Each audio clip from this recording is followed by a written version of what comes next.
This is the Fifth Estate Winning Headlines, your media police post, coming to you from Nairobi, Kenya, from the Fort Hall School of Government. In this segment, we summarize some of the headlines that you may have missed this morning, but we also take a look at some of the political pieces that we call cartoons in this country. Today is the 2nd of April 2020, and I am 2M. I am JM. And I am GK, and in case you missed the headlines, here they are. In the Daily Nation, virus cases jump to 81. In the Standard, how I beat COVID-19. And in the Star, doctors, Brenda, Brian immune to COVID-19. Interesting. Yeah. So finally, there's something positive. Absolutely. And I can see that in the Standard, it chronicles the story of Brenda. Yes. Cherotich, the former Miss Tourism of Kericho County. Yeah. Oh, she was Miss Tourism. Yes, she was. Ah. In fact, is that what you were hinting to yesterday, 2M? About the collagen. In fact, she I didn't know that. In fact, she contracted, or she suspects she contracted COVID-19 on her travels to the US, then the UK, and then back home. But she has survived. And that is the positive news. She was very upbeat yesterday. I watched that press conference. She was. And she said that the staff that took care of her were, very good at their jobs. They did everything that they should have done and supported her through a very anxious time. Absolutely. And then we have in the Daily Nation the fact that we have reached number 81 and we're getting closer to that 100 mark. Which many say after 100 it really goes exponential. We expect those numbers to be climbing, but also that it has spread to Kiambu, Murang'a, Machakos and Nyamira. So we're seeing more counties being affected, but also that the World Bank has also has said that they would approve a $15 million loan to support the war against coronavirus. To Kenya? Yes, to Kenya. Much needed, yes. So we also have conversations between the president and Brenda, and I think Brian, who is patient 2 or something like that. But I think it has received a lot of criticism. People say Brenda's facts are not checking out or adding up, and I think she's even a trending topic today on Twitter. But for me, I think it's a positive thing to know that you can get COVID-19 and that you can actually come out of it and survive. I think that is the positive lining. And what the doctors are saying is that 80% of the population at large will contract only mild symptoms. Exactly. Meaning that you won't need to go to hospital, meaning that you won't need a ventilator, you won't need ICU. Just sit at home and wait for this thing to let your body work. And for those ones who are at home criticizing Kericho girl, I think it's okay. I mean, you have nothing to do at home, so you criticize all you want. It gives you some energy and something to do. But on that note, we won't use our criteria, but because this is positive and it is hopeful, can we give the Standard our winning headline? Yes. Thank you. There we go. So how I beat COVID-19 is our winning headline. Onto the political pieces that we call cartoons in this country, where we also have a 3-part criteria. We ask ourselves, is it humorous or dry? Is it satirical or pessimistic? And is it effective or just plain lazy? And in the Daily Nation, we have Cherotich, sorry, and with big letters written hope. And it says from COVID-19 patient 1 to hope. And I think this is, again, positive. Kenyans need to see that there's a silver lining to all of this. In the Star, we have rest in peace, Dingi Mwana Anzeki. Pronunciation may be wrong. Well done. But, and they say the caption is, a dying breed of clergy who dared lift a finger against oppression and injustice. And I think that's just a tribute. So we can park that and not toss it. And then Gado has put for us some aliens. Right? And I think it's something to do with, Corona destroying planet Earth. Which has been the aliens' aim for a long time. I would go with Daily Nation and the story of hope of Cherotich. Same here. That's a good one. So very quickly, we will give it our winning headline from the Daily Nation. Yes. And so the reason we've been very quick with the headlines and the cartoons is because we want to, yet again, apply another framework today. So yesterday we used Donald Rumsfeld's known knowns framework to discuss COVID-19. Today we will use the pre-mortem, in-mortem and post-mortem analytic tools to make sense of where we are at. So let me just break this down very quickly. PreMortem Analysis is anticipatory. It comes at the beginning of a situation rather than the end. Instead of asking what might go wrong, pre-mortem operates on the assumption that the patient has died. And so it asks what went wrong. So the purpose is to identify all the possible pitfalls before they happen and put in place countermeasures. That's pre-mortem. In-mortem analysis is instantaneous. It analyzes and responds to the situation in real time as it unfolds. Yes. And that's what that's the stage we're in right now. And then post-mortem analysis is retrospective. It analyzes an event soon after it has occurred, Yes. especially in order to determine why it was a failure. Prior to the 13th of March, we were in the pre-mortem stage of COVID-19. Now, we are currently in the in-mortem stage, but in many ways, we are still in the pre-mortem stage, since we are not yet sure where when COVID-19 will reach its peak in Kenya. Yes. So today we are at 81 cases. And if government projected that we will be at 10,000 cases by the end of April, what we ought to be asking ourselves as Kenyans is, what can we do to prevent this from happening? To start with, data from other countries shows that when mass testing and isolation is done, this lowers the spread of the virus. Yeah. So number one, in my opinion, Kenya needs to test aggressively, similar to what South Korea is doing. South Korea has testing booths all over the hotspots, and you get results by text message in 4 to 6 hours, and if you test positive, you are isolated immediately. So in South Korea, through mass testing, they have managed to flatten the curve, even though in the beginning of this virus outbreak, it was really terrible for them and things were looking very bleak. Yeah.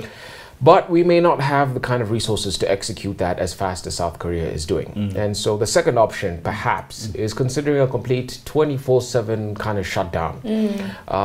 This is what Bill Gates is suggesting for the United States currently, which has about 216,000 cases as we speak, and rising. So according to Gates, countries that have been hard hit by the virus are now faced with two options. Either go into a national quarantine before things get really bad for about 6 weeks to get a grip on where things are and then reassess, or wait until the virus becomes so severe and then be forced into going into that national quarantine. And I think this is the point at which we're at as a country. We're asking ourselves, should we nip this in the bud now and make the hard choice now to go into a national quarantine? Or should we wait and see and hope for the best? But if things get really bad, you have to be forced, we will be forced into it. Yeah, so as you mentioned, in mortem is where we are right now. We're in the instant moment. We're in the crisis itself. Corona is in Kenya. That is undeniable. And this is where the unknown unknowns, so the things that we don't know, are revealing themselves for the first time almost every day, right? And so in order for us to deal with in-mortem situations, we must first understand that they are bound by time. But the thing is, in this situation, for instance, we don't know, we can't define time. Nobody knows how long coronavirus will impact us for, especially if we are saying we are at the beginning stages of this pandemic. So it means that you have a situation where time is an important factor because it determines which actions you should take. However, this time we don't know if it's a rapid response or it should be a prolonged response. We just have no idea. And so examples of in-mortem analysis time factors are situations such as when we had Westgate. The instance or the situation or the crisis itself lasted 96 hours. So you had 96 hours in which to make various decisions. Then you have prolonged situations, such as the Cold War, which was 42 years. So you have to then think about what decisions do you make on a time basis that is as long as 42 years. And then you have a situation like a 72-hour Yom Kippur War. You have to make decisions within that given time frame. With this one, we just really have no idea. Some have predicted that maybe we'll start to come out of this in June, but really we have no idea because the pandemics are being staggered in different places. In China, it began and has ended or is on its way out. In the US, it's hitting its peak right now. Italy is still in the middle of it, and we are at the beginning of it, right? So applying in mortem is really important because you are in the crisis and you're able to examine those crises and moments as they appear to you. And so it depends. So it affects the nature of decisions that then you will take. And there's very many types of decisions that you can make. There's a restorative kind. This is the kind you make in order to gain or regain control of a situation. So for instance, Kenya is grappling with, can we afford a total lockdown of country, i.e. nobody moves, only essential staff. We have situations in South Africa where they're doing a total lockdown for the next 3 weeks. They've already taken that action.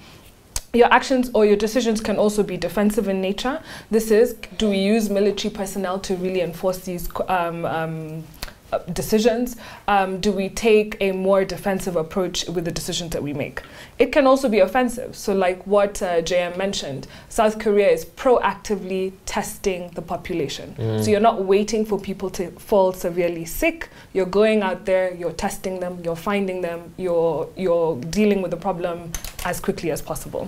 And then there's bluffing, which is maybe like what China did. We're hearing situations where maybe they may have lied or, fudged around with the numbers, as we know. They could have been way more than we know. It could have been way worse, or it could have been less severe, and they wanted the world to go into this wild panic. But there are many skills needed in order for you to do in mortem. So for our decision makers in government, in the healthcare system, one of them is flexibility. So are you mentally prepared to respond to the situation as it is unfolding?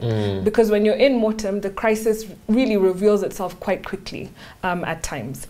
And then also the ability to decompose the crisis, which is to break down the pandemic into its different component parts, and then to visualize it. And this means organizing all those moving parts and see how they're interrelated. And we've already begun to see this. We've seen hygiene is really important. We've seen social distancing is really important. So how do those parts move together? And what else can we add to those to really make our decisions more effective? And then the last thing, I guess, is to do reverse engineering.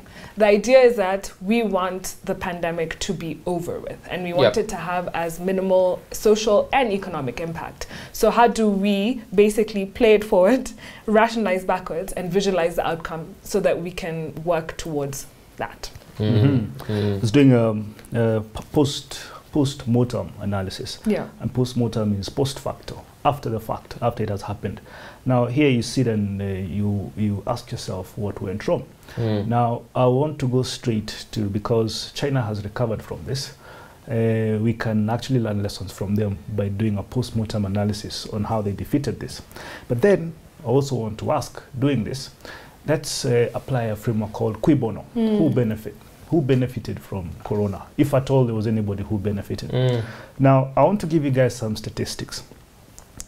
In China's financial cities, were of course in China, Beijing and Shanghai. Beijing registered 560 cases of Corona. How many people died? 8. Wow. Shanghai, 468 people infected. How many people died? 5. Wow. Now look, these cities are now back up and running. The industries are running, stock exchanges are up. In fact, there's a company that in one of China's stock exchange that has recovered by 417%, while other stocks, global stocks are running falling, wild, are falling. Now, if you ask yourself this question, and then you go ahead and ask yourself, what does the world need right now? And they need protective material, they need masks, they need ventilators and all that. But who's making them? It is China. It is China. Now, in the first 2 months of 2020, there were new 9,000 companies manufacturing masks in China. First 2 months, January and February. Where would they have taken this? What's my point here? There's a book entitled Unrestricted Warfare: China's Plan to Destroy America. Now, this book is by some Chinese authors. I have tried pronouncing their names, I can't. But anyway, I'll tell you the thesis behind it. The thesis behind it is China cannot defeat America in direct war. However, it can leverage its economic prowess to defeat America. And that's exactly what's happening. Now, Italy has lost about 3,405 people. China has lost 245 people, over 200 people more, less than Italy has lost. And they have, and America, Italy, Spain are having daily deaths, much more than China were having.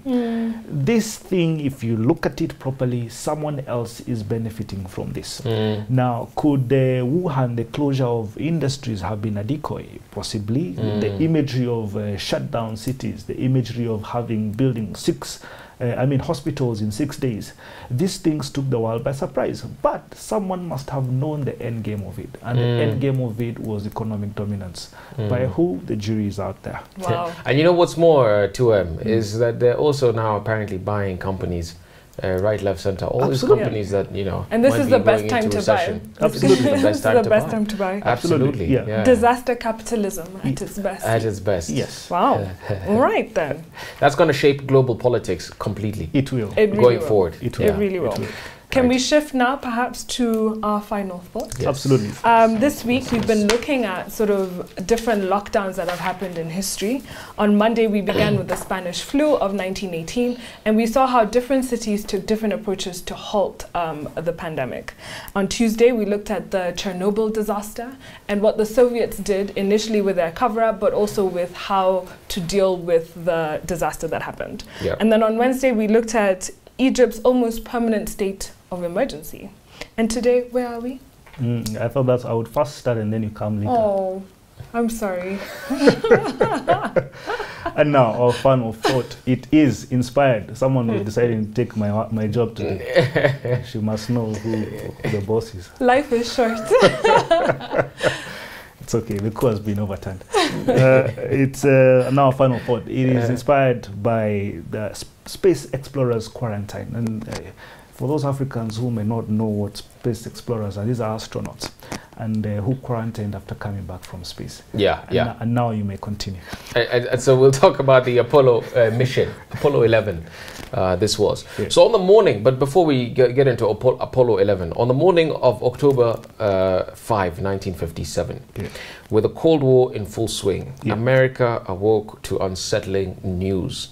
The Soviets had successfully launched Sputnik 1, a steel ball, a satellite, housing two basic radio transmitters. And it was the first ever man-made satellite. So officially, the space race basically begun, and the Soviets were the first to launch a craft into space, and that really was unsettling for America. And so they decided a few years later to also attempt something, and this eventually culminated in Apollo 11, which put the first man on the moon, apparently. So the crew of Apollo 11 basically went through severe levels of training for the moon landing. This was in the year 1969, on the 20th of July. But before that, they had 11 months of very rigorous training. And that's because just a few years earlier, through another they attempted another mission, which ended up disastrously at the testing stage. And in fact, 3 astronauts ended up dying just before the, as it was simulating the takeoff of the craft. So NASA selected 3 men for the mission. One called Michael Collins, Buzz Aldrin, the other Neil Armstrong. Of these, the quiet and highly respected Armstrong was chosen to command the mission and be the first human to step on the lunar surface. And NASA chose Armstrong over Aldrin because it wanted to make a gesture of neutrality toward the USSR by having Armstrong, a civilian and former test pilot, land on the moon first, rather than the career military man Aldrin. So they trained for 14 hours a day, 6 days a week. They spent these hours practicing every single maneuver they'd make in every phase of the mission, from launch to re-entry into the Earth. They memorized hundreds of switches, toggles, gauges, dials, lights, and levers. This was a highly sophisticated operation, and they couldn't afford to mess it up. And so finally, on the 20th of July 1969, mankind set foot on the moon. Neil Armstrong at 9:56 p.m. stepped cautiously onto the moon's surface, and with the world listening, he famously said, "That's one small step for man and one giant leap for mankind." Wow. But when they came back, they needed to go into quarantine. And that's what we, what you're going to tell us about. Yes, no, it's true. And so they had to go into quarantine when they came back for about 21 days because of space germs. Yeah. So at that point, they didn't know that the moon was actually sterile. Now we do know that. We know at least the parts that have been explored, it is sterile. Yeah. And they worried that the microorganisms in the lunar soil could come back onto, transported back onto Earth through the vehicle or their outfits, and that this could infect every living human being, plant, animal, and we didn't know what the effects of that would have been. And so that's why they had to go into quarantine. However, there are even bigger risks in space. For instance, the weightlessness of outer space can make germs even more nastier. So in space, there are greatly reduced levels of gravity. Many people say zero gravity, but that actually is false. It's just it's near weightlessness, and this can have a number of abnormal effects on a normal person, such as causing muscle and bone loss. But also that let's say in space flight, it can boost the disease-causing potential of foodborne diseases such as salmonella. And they found this out on these numerous space trips. So microgravity, which is weak gravity as in an orbiting spacecraft, alters how salmonella behaves. And they found that studying the effects of spaceflight on major pathogens may provide insight into infectious disease mechanisms that can't be attained with traditional methods here on Earth. And this is because gravity here on Earth masks the cellular responses of these pathogens. So you can't really see how they interact. So microgravity research actually came out of this as a positive thing that could help lead to new vaccines and uncover better ways to do science and medicine. And so the hope is that even with this coronavirus pandemic, we will hopefully learn from this, better healthcare systems, better public institutions, and things like that can help absolutely deal with future pandemics. Before I go, I want to ask you too. This thing, when your mind thinks that it is sick and it is not, what is it called? It's called a placebo? Like a placebo effect. It's a placebo effect. All right. Now, I'm going to tell you what you should do when you're on quarantine. And these are lessons from the Apollo 11 crew that came back, I think, from space in 1969. That's right. Yes. So these fellows land from space and they are put in quarantine for 21 days. And they're put in something called the Mobile Quarantine Facility, MQF. Now, you would think that these people were in beds covered by doctors or that kind of thing. Absolutely not. They were all put in a room. They had birthday parties. They had fun. They had fun. They were reading books. They read newspapers. They did Sudoku. Sudoku. They did all games. But also, the president himself, President Richard Nixon, visited them and was speaking to them. You know, there was a window that separated them, and they all huddled together just to speak to him. But you see, the reason they were doing this is also to get their mind off the idea of being isolated, because one can get very lonely and you can absolutely go crazy. Now, where am I going with this? You see, the human mind might think it is sick, and sometimes you might actually be sick. But if you engage your mind in something else, your mind probably has even the power to probably even, heal you. Make you feel better. But present day astronauts actually goes through something called pre-flight quarantine. And pre-flight quarantine is an idea that is meant to achieve something called health stabilization. Now, this happens 2 weeks before launch. Let's say they're going to the International Space Center, to the moon. And the idea is to lock each of the crew up, let them be alone, work for 18 days, and work out. And the idea is to be in tip-top shape. What's my point here? You can actually combine at home corona, this corona era, you can actually combine health stabilization and also have a little bit of time, have a little bit of time that engages the mind to reflect, and also makes you forget that you are in isolated space. Wise words there. I thought you'd tell people to drink beer. I was actually going there. Well, before we run out of time, yesterday's quarantine challenge, a lot of right answers in the comments. Some people said government. Makes sense. It has branches of government. But the actual answer is I am a bank, which many of you got right. So for today's challenge, listen up, A woman shoots her husband, then holds him underwater for 5 minutes. Next, she hangs him. Right after, they enjoy a lovely dinner. Please explain. Can I give a clue? No, no clues. Drop your comments in our YouTube section and also subscribe if you haven't. But also find us on TV. We're on GoTV, Pang Free to Air, and Star Times. And before I go, here's a quote. As we go through this pandemic, sometimes good things fall apart so better things can come together. Have a good evening.